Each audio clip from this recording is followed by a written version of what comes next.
Hello, good morning. So, this is Jocelyn. May mga ibibigay akong tips sa inyo sa naghahangad na magkaroon ng foreigner boyfriend. Ibibigay ko sa inyo yung mga apps kung saan kayo pwedeng mag-join.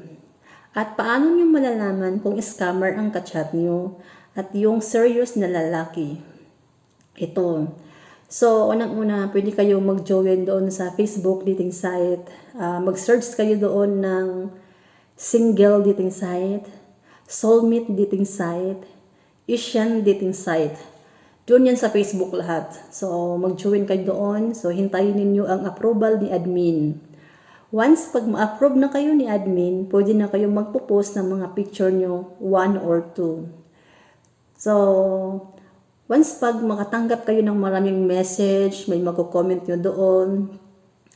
So, ito yung, once pag may magsasabi sa inyo na, ako si ganyan, tapos, ito yung, sasabihin nila yung status nila sa buhay, tapos, kailangan, yung yung mga reply ninyo ay, yung galing sa puso din.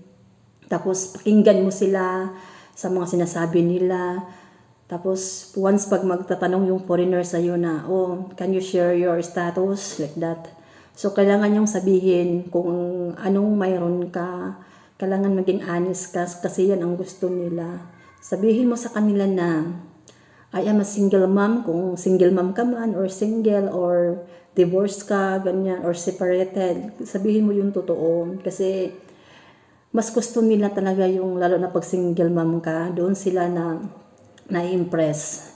Isa pa, tanggap nila na may anak ka din. Kagaya sa akin, single mom ako. So, tanggap ako ng partner ko. Then, pangatlo, kailangan kayong maging aware sa mga scammer. Kasi ang scammer, ganito yung mga sinasabi nila. Isa siyang military, isa siyang doktor, isa siyang manager. Tapos sabihin nila na, may ganito, may package akong ibibigay sa inyo, kailangan yung kunin doon sa custom at kailangan may babayaran kayo. Yan ang huwag nyong gagawin. Kailangan nyo nag-i-block yan kung may matanggap kayo na ganyan na mga message. Kasi kawawa lang kayo kung ipagpatuloy nyo pa yung ganyan na makipag-communicate sa mga scammer. So, sana sa mga interesado sa mga sinasabi ko at mabigyan ko din kayo ng kunting tips sa mga na-experience ko at kayo din sa susunod makahanap din kayo ng the one, and ito lang masishare ko sa inyo. Bye! So, next vlog again.